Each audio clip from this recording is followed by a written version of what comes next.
고린도전서 네 번째 시간입니다. 오늘 우리가 읽은 부분은 고린도전서 1장의 마지막 부분을 우리가 함께 읽었습니다. 1장에서 우리가 계속 살피고 있는 큰 주제는 다툼과 분열에 관한 그런 문제였고, 그 문제에 대해서 사도가 과연 그 문제를 어떻게 해결해서 교회가 하나됨을 이루어 가야 될 것인가 하는 것에 관해서 이야기를 시작하고 있는 그러한 부분을 우리가 살펴보고 있습니다. 우리가 지난 시간에 살펴봤던 것처럼 바울 사도는 성도들로 하여금 같은 마음을 품어라, 같은 뜻으로 온전히 합하라, 같은 말을 하라, 이렇게 권면을 합니다. 그런데 이것이 그냥 말로만 한다 그래서 쉽게 되는 문제가 아니라 그랬습니다. 우리로 하여금 우리의 신앙의 걸음이 처지거나 곁길로 빠지게 될 때 누구든지 알고 있습니다. 이렇게 하면 안 된다는 거 알고 저렇게 해야 될 줄 아는데 그게 잘 되지가 않는 것입니다. 바울 사도는 그들에게 다투는 그런 마음, 시기하고 질투하는 그런 마음들을 버리고 하나됨을 이루어 가라고 권면하면서 좀 더 구체적인 그런 이야기들을 건네주는데, 그 문제점에 관해서 우리가 짚어봤던 것처럼 겉으로는 그들이 자신들에게 신앙의 교훈을 주었던 지도자들을 앞세우면서 나는 누구에게서 배웠다, 나는 누구에게서 내 신앙의 걸음을 배웠다 하는 것들로 인해서 누가 더 뛰어나다, 또 누가 어떻다 하는 것들을 겉으로는 앞세우고 있지만은 속으로는 결국 그렇게 하는 그 속마음은 뭐냐, 내가 더 신앙이 좋다, 내가 더 낫다라고 하는 자기 자랑이라고 하는 것이 꿈틀거리고 있는 것이고, 또 이것이 결국 교만으로 나타나고 있다고 하는 겁니다. 그래서 교회 분열이나 다툼과 시기의 질투의 문제들을 겉으로 볼 때는 자기 소리를 높이는 것 같고 다른 명분들을 내세우는 것처럼 보이지만은, 그러나 깊게 들어가 보면 결국 자기를 자랑하고자 하는 마음이 있고 교만한 마음이 꿈틀거리고 있다고 하는 것을 우리는 알게 되는 겁니다. 이것은 비단 고린도 교회 문제만이 아니라 오늘날 이 땅의 현실의 교회가 겪고 있는 이런 많은 갈등과 이런 문제들 가운데서 역시 같은 그런 원인을 가지고 있다고 우리는 배울 수 있는 것입니다. 그래서 사도는 그들의 자기 자랑과 교만을 근절시키고 겸손할 것을 가르치는 것입니다. 그럴 때 그는 두 가지 면으로 접근을 하는데, 하나는 뭐냐면 당시 일반적인 사람들의 입장에 대해서 먼저 이야기하는데, 하나는 특히 유대인들의 어떤 자세, 그리고 또 하나는 당시 유대인들이 아닌 헬라인들의 그런 자세를 제시하고 있습니다. 유대인들의 경우는 그들이 하나님의 백성이라고 하는 선민의식을 가지고 있지만은 정작 그토록 그들이 기다리고 바랐던 메시아께서 이 땅에 오셨을 때에는 자기들의 기대와 바람과 생각이 같지 않다 그래서 그 메시아를 배척하기도 하였고, 메시아께서 마침내 십자가에서 죽으셨던 그 죽음을 바라보면서 그것이 자신들의 죄와 저주를 짊어진 사건으로 보는 게 아니라 그가 하나님께로부터 죄로 인해서 저주받아 죽은 죽음이다. 그런데 그의 죽음이 과연 우리를 어떻게 구원하게 하겠는가라고 생각할 때는 그것이 받아들이지 않았다는 겁니다. 그래서 그것이 거리끼는 것처럼 그들에겐 여겨졌다. 이렇게 살펴보았고, 유대인들이 아닌 당시 헬라인들의 생각 속에서는 합리적이고 또 자신들이 볼 때 충분히 이해가 될 만한 그런 이야기들이 되어야 되는데, 그들이 듣는 이야기를 잘 생각해 보면 너무도 어리석은 이야기를 하고 있다고 하는 겁니다. 죄 지은 사람이 죄값을 받는 게 아니라 죄 지은 사람은 가만히 있고 한 사람이 죽어서 다른 모든 사람들을 대신한다, 모든 사람들의 죄를 갚아준다, 이런 이야기는 일반적인 상식과는 전혀 맞을 수 없는 이야기였던 겁니다. 그래서 이 헬라인들에게는 이것이 어떻게 받아들여지느냐, 이것이 결국 그들에게는 미련하고 어리석은 하나의 이야기로 들려진 것입니다. 왜 그럴까요? 그들 자신이 가지고 있는 그런 교만한 마음들, 그리고 자신들이 가지고 있는 지혜라고 하는 것에 대한 그들의 생각 때문에 이러한 복음의 메시지를 받을 수 없다고 하는 것을 가르쳐 주고 있는 것입니다. 그 다음에 사도는 이제 그들에 대해서 뿐만이 아니라 이제는 고린도 교회 성도들을 향해서 직접적으로 또 이야기를 건네고 있는 겁니다. 과연 고린도 교회 성도들로 하여금 그들이 신앙의 걸음을 걸어온 지 얼마의 시간이 흘렀는가 하는 것을 그들에게 생각나게 하면서 그들의 신앙의 첫 시작이 어떻게 이루어졌는가 하는 것을 그들에게 생각하게 하는 겁니다. 지난번 처음에 말씀드렸지만은 바울 사도가 1년 반 정도 동안 이 박해 가운데서 이 고린도 지방에서 하나님의 명령을 받아서 복음을 전하면서 이 고린도 교회가 세워지게 되었죠. 그리고 나서 한 5년 정도, 처음 복음을 전한 지 한 5년 정도가 지나서 에베소라고 하는 지역에서 고린도 교회에 이러이러한 큰 문제가 생겼습니다 라고 하는 보고를 받고 이제 이 고린도 전서를 기록하게 됩니다. 그러니까 고린도 교회인들의 신앙 나이는 몇 살일까요? 얼마 됐어요? 5년이 지난 겁니다. 5년이 지난 거예요. 여러분도 잘 아시겠지만 어릴 때부터 부모의 신앙 안에서 자라나는 경우는 모태신앙이다 그래가지고 그 신앙에 연주라고 하는 게 참 오랫동안 지나가도 그 신앙에 눈 뜨는 경우들이 참 멀 때가 많죠. 길어질 때가 많습니다. 그런데 우리 한국교회가 역사가 이제 한 134, 5년 정도 기독교 역사를 가지고 있는데 초창기 우리 한국교회 복음이 증거될 때 얼마나 많은 박해와 시련을 당했습니까? 그렇죠? 조상의 제사 문제라든지 또 유교와 불교의 모든 질서의 근간을 흩는다. 그래서 무지하게 많은 사람들이 이 복음 때문에 죽음을 당했던 겁니다. 토마스 선교사라고 여러분 들어보셨죠? 네, 그분은 우리나라에 발을 들이자마자 바로 그 자리에서 죽었습니다. 복음 한마디 전하지 못한 채 죽음을 당하는 그런 일들이 있었다는 거죠. 그뿐만 아니라 여기 앉아 계신 우리 성도들 중에는 여러분들이 신앙의 1세대가 되신 분들이 또 있을 거예요. 부모로부터 신앙을 물려받은 경우도 있지만 여러분들이 살면서 직접 예수님을 믿게 되는 과정에서 순탄하게 믿지 않은 분들이 많을 것 같아요. 어려운 가운데 믿음 생활을 하게 됐을 겁니다. 그렇게 될 때는 어떤 경험이 있나요? 시간이 많이 지나지 않아도 짧은 시간 동안에 하나님이 부어주신 은혜가 얼마나 큰가 하는 것을 경험하셨을 겁니다. 저 또한 어린 시절에 신앙의 걸음을 시작하면서 처음에 예배당들 그냥 친구 따라서 이렇게 다니던 게 시작이 되지만 신앙이 들어갈 때는 저 형님들이 많아요. 형님들이 4분이 있는데 다 무서운 형님들입니다. 그러다 보니까 신앙생활하는 게 쉽지 않았어요. 성경책 찢어가지고 던져버리기도 했고 예배하는 시간 되면 무슨 일을 벌여가지고 오늘 교회당 가지 마 그리고 일을 시키기도 하고 그랬던 기억들이 참 많아요. 그래서 믿음이 들어가게 될 때 참 아주 큰 어려움은 아니지만 그러나 이런저런 일들이 많았는데 하나님께서 그 짧은 시간 동안 부어줬던 은혜가 굉장히 컸다는 걸 느껴요. 그래서 하나님이 어렵게 신앙의 걸음을 시작하게 될 때는 그 어려움을 능히 이겨나갈 수 있는 그런 체험과 은혜를 주시는구나 하는 것을 경험했습니다. 아마 여러분들도 마찬가지일 거라고 생각해요. 고린도 교회가 바울 사도가 이 고린도 교회를 생각하면서 하나님 앞에 생각할 때마다 감사하고 기도한다. 그렇게 표현할 때 하나님의 은사가 풍부한 것으로 인해서 내가 늘 하나님께 감사한다. 그랬습니다. 그리스도에 관한 증거가 그들에게 풍성한 것으로 인해서 내가 감사한다. 그리고 주의 재림에 관한 신앙을 가지고 있는 그들의 모습을 생각할 때마다 내가 참으로 감사를 드린다. 이렇게 이 편지를 시작을 했습니다. 우리가 전에 읽었던 1장 4절 이하의 그런 표현들을 했어요.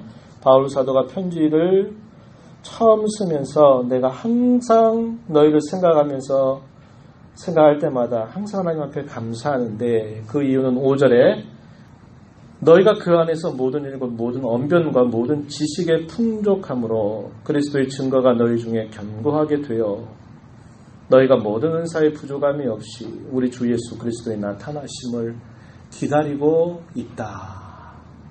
5년이라고 하는 시간, 긴 시간 아닙니다. 그런데 그 시간들 속에 참 어렵고 힘겨운 그런 상황들 속에 그들이 복음을 받을 때 하나님께서 남다른 은혜를 이 고린도 교인들에게 부어주신 겁니다. 그래서 신앙이 아주 급속하게 자라도록 하나님이 그런 은혜를 베풀어 주셨던 것이에요. 그런데 5년이라고 하는 시간이 흘러가면서 처음에는 그렇게 안 됐는데 시간이 흘러가고 바울 사도가 그곳에 1년 반이 있다가 떠나가고 그 다음에 아볼로라고 하는 그런 성경에 능통한 교사가 또 그것을 목회하기도 했고 베드로 사도의 영향을 받았던 사람들 간에 서로 시기와 질투하는 마음이 일어나고 분쟁과 다툼이 일어나면서 하나 되지 못하고 싸워가는 그런 모습들을 사도가 듣고서는 그들로 하여금 이야기하는 겁니다. 여러분들이 처음 신앙 갖게 된 그때가 어떠했는지를 한번 여러분 생각해 보십시오. 이렇게 말하는 겁니다. 우리 그런 말 많이 하죠. 초심으로 돌아가라 그랬어요. 최근에 몇 년 동안 우리 한국교회 화두는 뭐였냐면 다시 기본으로 돌아가자고 하는 겁니다. 다시 복음 앞으로 돌아가자라고 하는 겁니다. 한국교회가 그토록 하나님의 많은 축복을 받아서 많은 그런 성장과 부흥을 거듭하였지만 계속되는 시간 속에서 병폐와 부조리와 또 이런 문제들이 나타나게 되니까 온 교회의 이런 앞선 지도자들이 우리가 다시 초심으로 돌아가야 됩니다. 다시 복음으로 돌아가야 됩니다. 이런 외침을 계속 외쳤던 것이에요.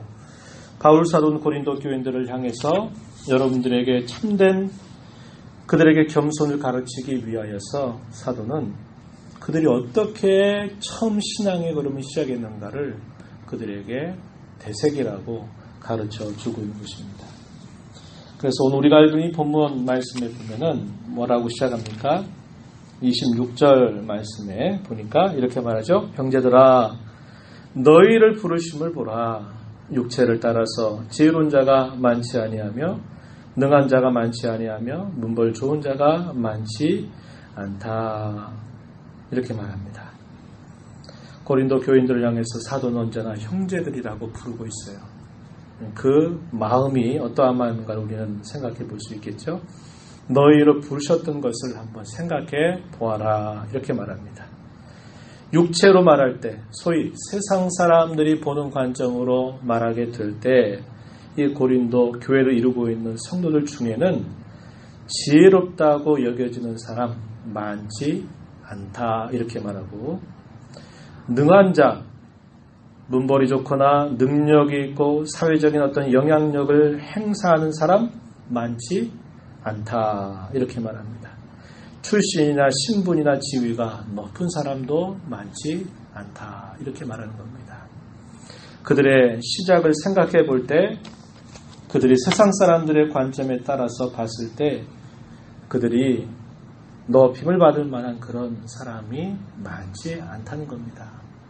그런데 하나님께서 여러분들을 그리스도 안에서 부르지 않았습니까? 이렇게 말하는 겁니다. 왜 그럴까요? 그들의 시작이 어떻게 시작되었는가 하는 것을 그들에게 깨우쳐 주기 위함입니다. 그들이 어떠한 처지에 있을 때 부름을 받았는지 이것을 생각함으로 그들의 모든 교만한 마음들과 다투는 마음들을 다 그치고 그들이 다시 겸손한 마음을 갖게 하려는 그런 뜻이 있었던 것입니다. 그래서 바울 사도는 그들의 부름을 생각할 때마다 그들로 하여금 하나님 앞에 겸손할 것을 이야기해주고 있는 것입니다. 당시 사람들이 볼 때 뭔가 인정받고 힘이 있고 하는 그런 사람들은 어떤 사람이었겠습니까? 오늘날도 크게 다르지 않을 거예요. 지혜로운 사람, 학식이 있는 사람. 우리가 지난번에 살펴봤지만은 학자와 같은 사람. 1장 20절 말씀에 선비가 어디 있느냐? 이 세대의 변론가가 어디 있느냐, 지혜 있는 자가 어디 있느냐 이렇게 말하죠. 여기 선비라는 말은 학자를 뜻한다 그랬고, 이 변론가, 웅변가입니다. 수사학을 잘 구사해서 사람들의 마음을 그냥 쥐락펴락하는 사람들, 그런 사람들이죠. 사람들을 울리기도 했고 또 웃게도 만들고 사람들로 하여금 뭔가를 결단하게도 만들고 하는 그런 말쟁이, 말 잘하는 그런 사람들이 과연 어디 있느냐 그랬는데, 그러한 사람들을 말하는 겁니다. 정치적으로 영향력이 있고 출신과 신분이 좋은 사람들, 이런 사람들이 엘리트로 여김을 받았던 그런 사회였다는 겁니다.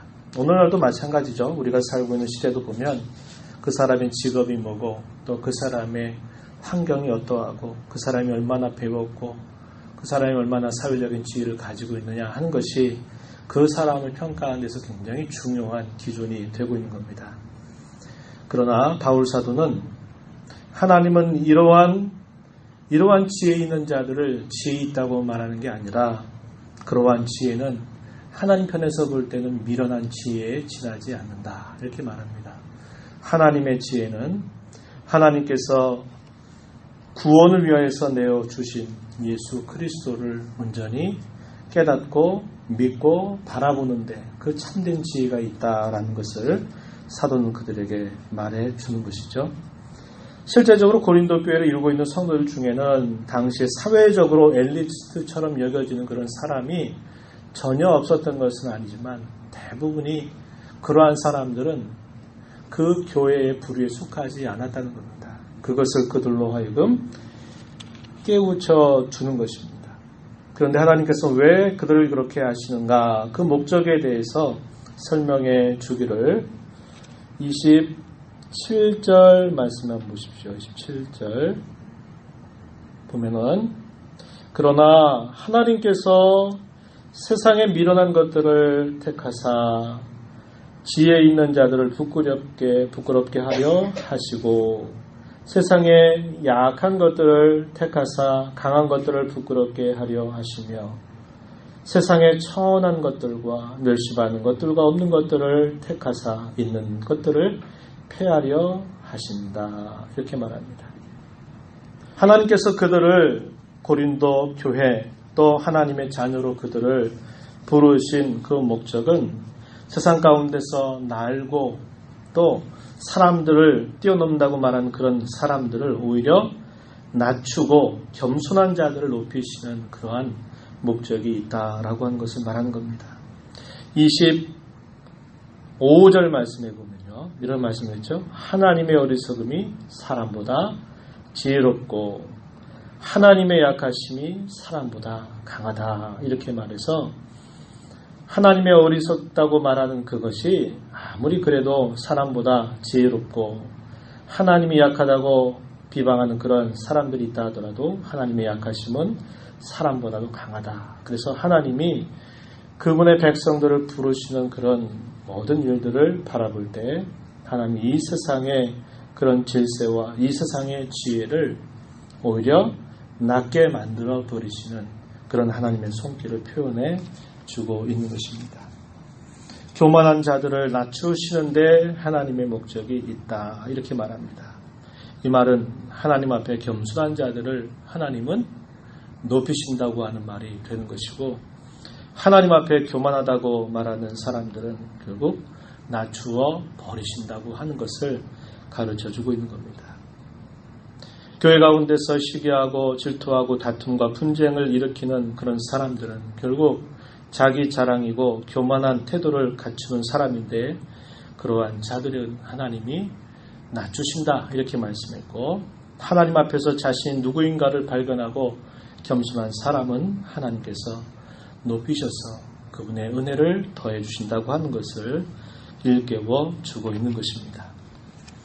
이것이 겸손한 자에게는 은혜를, 교만한 자들에게는 하나님께서 그들을 낮추시는 일들을 하시는 목적을 이야기하는 것이죠. 그러나 더 나아가서 하나님 이렇게 하시는 더 중요한 목적은 뭐냐 말씀해 주기를 29절입니다. 9절에 보니까 이는 아무 육체도 하나님 앞에서 자랑하지 못하게 하려 하심이라. 누구도 하나님 앞에 자기의 어떠함을 자랑할 수 없게 하고자 한다 하는 겁니다. 하나님 앞에서 자랑하지 못한다, 이 말을 이렇게 오해하면 안 되겠죠? 하나님 앞에서 내가 그렇게 자랑하지 않지만 내가 누구보다는 그래도 낫지 않습니까? 우리 이렇게 또 오해하시면 안 된다 이 말이에요. 형제를 대할 때, 또 성도를 대할 때 우리가 기억해야 될 것은 주님 앞에서 언제나 대한다는 것을 기억해야 합니다. 그래서 내가 하나님 앞에 언제 교만한 말 한 적이 있어요? 내가 하나님 앞에 뭘 내세우겠어요? 이렇게 말하면서 다른 형제와 자매들을 향해서 내가 너보다 훨씬 낫지, 네가 나보다 더해, 이런 태도를 갖는 것은 모순이라는 겁니다. 여기서 말하는 건 뭐예요? 모든 사람을 대할 때마다 하나님 앞에서 대하듯이 대하는 것이고, 나는 그렇지 않게 여겨도 하나님은 어떻게 여기신다고요? 그렇게 여기신다는 거예요.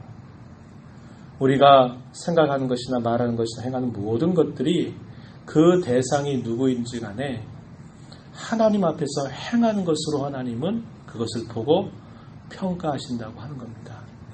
마태복음 25장에 보면 여러분 그 비유를 알죠? 하나님의 백보자, 혹은 백보자 심판이라고 해서 양과 염소를 구별하는 그런 심판에 대한 비유가 있어요. 그런데 오른편에 앉히는 자, 왼편에 앉히는 자가 구별되는데, 염소의 부류로 해당되는 그런 자들은 그렇게 말해요. 내가 굶주릴 때 나를 돌아보지 않았고, 내가 배고플 때 나에게 도울 것을 주지 않고, 감옥에 갇혔을 때 찾아오지 않았다, 이렇게 말하니까 그들이 뭐라고 말해요? 언제 저희가 그런 적이 있습니까? 이렇게 말하잖아요. 그죠? 그러죠? 근데 반대로 오른편에 있는 양의 부리에 속해 있는 사람들에게는, 너는 내가 배고플 때 나에게 먹을 것을 주었고, 내가 힘겨울 때 나를 함께했고, 내가 고통 가운데 있을 때 나를 돌아보았다, 이렇게 말씀을 하니까 이들이 뭐라고 말해요? 언제 저희가 그렇게 한 적이 있습니까? 이렇게 묻는 거예요. 그런 적이 없었는데요, 무슨 말씀을 그리 하십니까? 이렇게 말하니까 주님께서 뭐라고 말씀하세요? 지극히 작은 소자 하나에게 한 것이 곧 누구에게 대한 것이라고요? 나를 대해서 한 것이다, 이렇게 말하는 겁니다. 이게 무슨 말이에요? 나는 그런 줄 몰랐어요, 이런 거죠. 한편에서는 정말 주님인 줄 알았다면 저 그렇게 안 했을 텐데요, 무슨 말씀이세요? 아니, 내가 지극히 작다고 여기는 그 사람에게 행한 것이 곧 나에 대해서 한 것이야, 이렇게 말씀을 하는 겁니다. 그래서 여기서도 하나님 앞에서 자랑하지 못한다, 이 말은 하나님 앞에 실제로 우리가 뭘 교만하다고 말하는 사람이 누가 있겠습니까? 그러나 성도들을 향해서, 다른 지체들을 향해서 멸시하고 무시하고 그들보다 자기가 낫다고 자랑하고 교만한 태도를 가지는 것이 곧 하나님 앞에서 자랑하고 교만한 것과 다르지 않다고 하는 겁니다. 그들의 하여금 겸손하고 오직 자기 자신을 하나님 앞에서 자랑하지 않을 뿐만 아니라 곧 하나님을 자랑하게 하시려고 하는데 하나님의 택하심에 목적이 있다, 이렇게 가르쳐 주고 있습니다.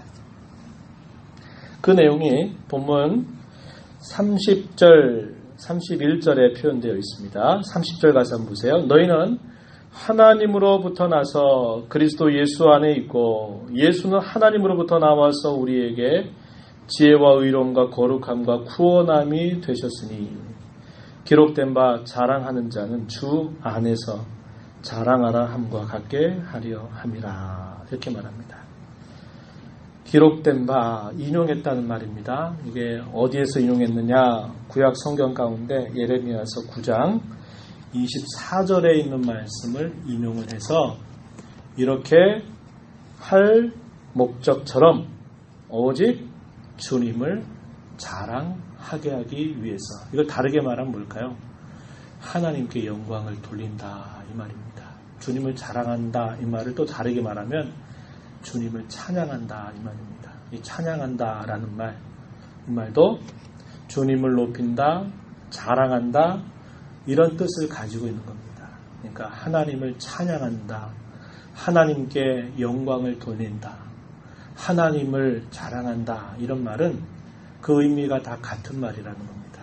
그래서 하나님이 세상의 많은 사람들 가운데 여러분들을 택하신 것은 여러분들로 하여금 교만하지 말고 겸손하게 하는 데 목적이 있으며 더 나아가서는 하나님만 자랑하라고, 하나님께만 영광을 돌리라고, 하나님만 찬양하라고 이렇게 여러분을 부르신 것입니다. 이렇게 바울 사도는 그들에게 말해주고 있는 거예요. 예레미야서 9장 23절 4절 말씀 한번 여러분 대신하고 찾아보시죠. 이렇게 말하고 있어요.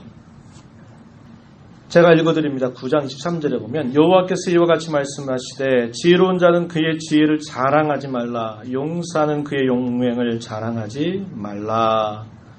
부자는 그의 부함을 자랑하지 말라. 자랑하는 자는 이것으로 자랑할지니 곧 명철하여 나를 아는 것과 나 여호와는 사랑과 정의와 공의를 땅에 행하는 자인 줄 깨닫는 것이라. 나는 이 일을 기뻐하노라. 여호와의 말씀이니라. 우리가 자랑할 것이 있다면 하나님을 제대로 아는 것을 자랑할 것이라고 이야기합니다. 그게 명철한 것이라고 이야기합니다. 세상에서 지혜 있다고 말하는 사람이 자기를 지으신 창조주를 모르고 자기의 죄악됨에서 건져주실 구원을 모른다면 그의 모든 지혜는 다 헛것이고 허망한 것에 지나지 않다는 겁니다.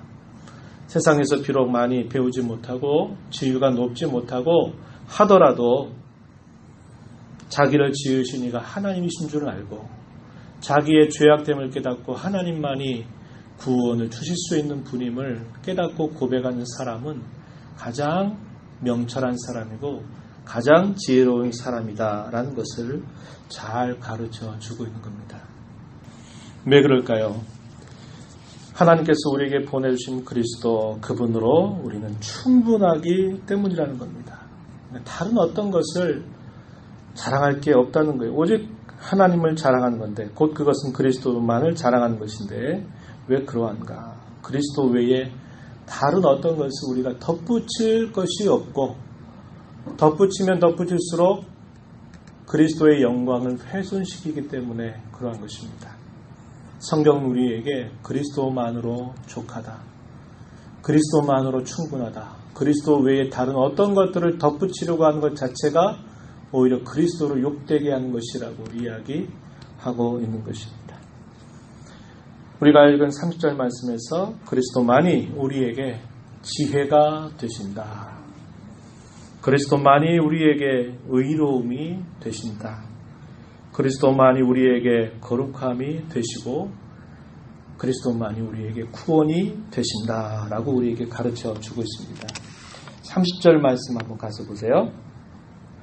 너희는 하나님으로부터 나서 그리스도 예수 안에 있다. 하나님으로부터 났다. 이 말은 우리 모든 사람들은 다 하나님으로부터 이 땅에 지음받아 태어나죠. 그리스도 안에 있다. 이 말은 무슨 말입니까? 우리를 하나님께서 이 땅에 우리에게 생명을 주신 것뿐만 아니라 우리를 그리스도 안에서 그분의 자녀로 우리를 삼으셨고 그의 거룩한 교회에 속하게 하셨다는 것을 말해주는 거죠. 예수는 하나님으로부터 나와서 보내심을 받아서 우리에게 지혜와 의로움과 거룩함과 구원함이 되셨다. 이 말은 그리스도만으로 충분하다는 거예요. 그리스도 외에 그 어떤 다른 것들을 덧붙여서는 안 된다고 하는 겁니다. 그래서 사도는 말하는 거예요. 우리는 오직 하나님만을 자랑해야 된다. 혹은 다른 말로 그리스도만을 자랑해야 된다라고 말한 것입니다. 이것은 이거고 또 거기에다가 자기가 무엇인가를 덧붙이는 것처럼 교만하고 또 자기 자랑을 나타내는 것은 그리스도의 영광을 훼손하는 것과 같다고 우리에게 가르쳐 주고 있는 것입니다. 로마서 9장 16절 말씀에 보면은 이런 말씀을 합니다. 그런즉 원하는 자로 말미암음도 아니요 다른 박질하는 자로 말미암음도 아니요 오직 긍휼히 여기시는 하나님으로 말미암음이니라. 이렇게 표현했습니다.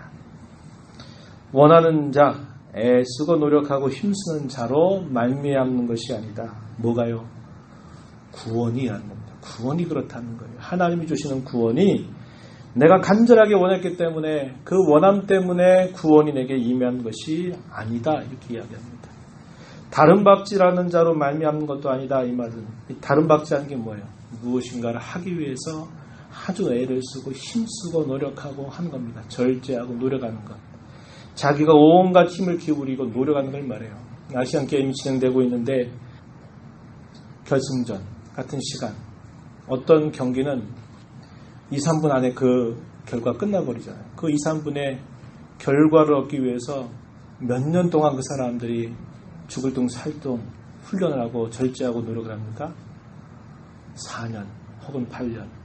자기가 자라온 생애 가운데서 내가 할 일이 이것이다 생각하고 어릴 때부터 그 일을 하다가 이 올림픽 혹은 이 아시안 게임에서 내가 메달 따겠다, 내가 금 따겠다 하는 거 가지고 그거 위해서 수년간, 10수년 가까운 시간들 동안 애를 써서 그 판결은 결국 어떤 건 2, 3분 안에 끝나버려요. 얼마나 허망해요. 근데 그 2, 3분 안에 내가 한 모든 것들을 쏟아 붓는 겁니다. 그렇죠? 붓다가도 안 되는 일들이 이런 데서 금을 따고 은을 따고 동을 따는 일 아니겠어요?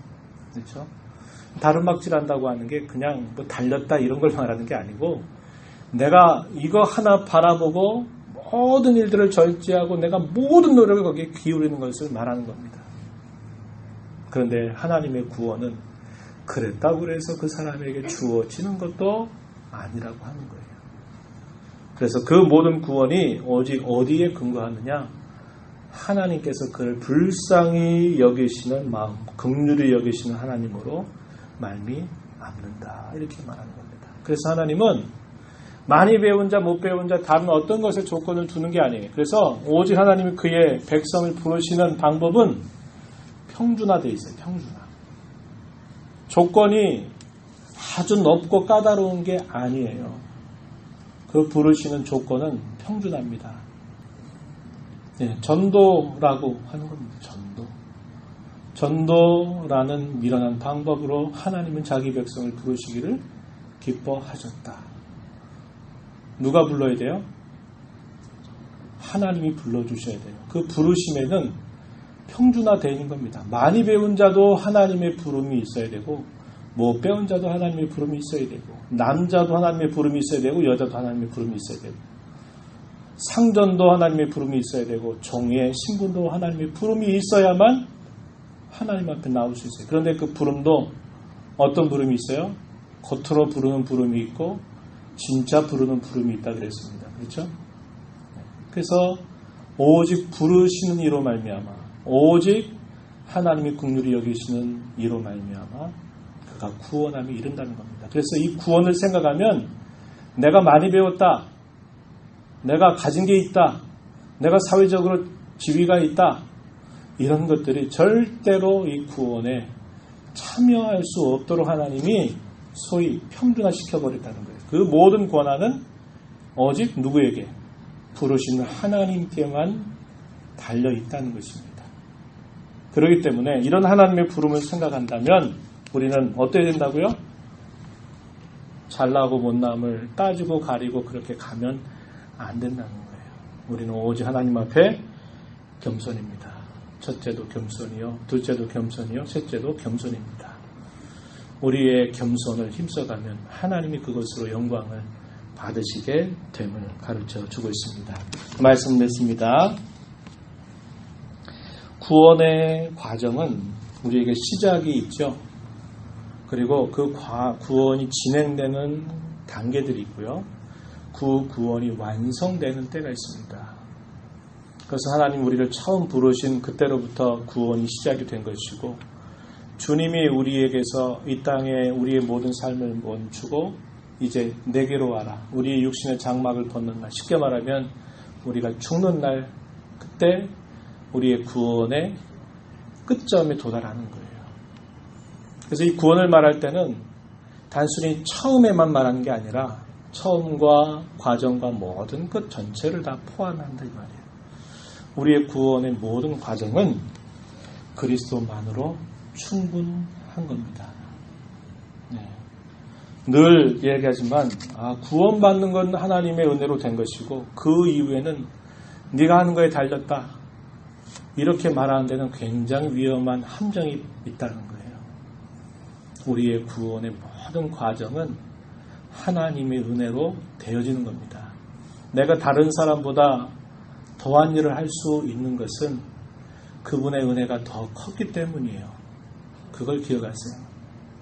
다른 사람은 예배 자리에 없는데 내가 예배 자리에 있는 것, 예배 자리에 있지 않은 사람은 안타까운 마음을 갖는 것은 좋지만 나는 이게 뭐야? 저 사람은 예배도 안 하면서 그래도 할 거 다 하고 올 거 다 하는데 나는 예배 이렇게 꾸준히 참여하는데 나는 뭐야? 이렇게 생각해가지고 나는 참여했고 참여하지 않았고 나는 봉사했고 누구는 봉사하지 않은 것 때문에 그것 때문에 안타까운 마음을 갖는 건 좋지만 그것 때문에 속상해하고 마음 상해하고 그러지 말라는 거예요. 우리 한정된 인생의 시간 속에서 내가 하나님의 은혜를 감사해서 더 한번 예배할 수 있으면 그 자체가 뭐예요? 복입니다. 복. 내가 한 번 더 있는데 나한테 하나님 더 주는 은혜가 왜 없지? 이렇게 생각하면 안 돼요. 내가 하나님의 교회를 위해서 진정으로 내가 하나님을 사랑하는 마음으로 한 번 더 예배당에서 뭔가 봉사할 수 있으면 그걸 어떻게 생각해야 돼요?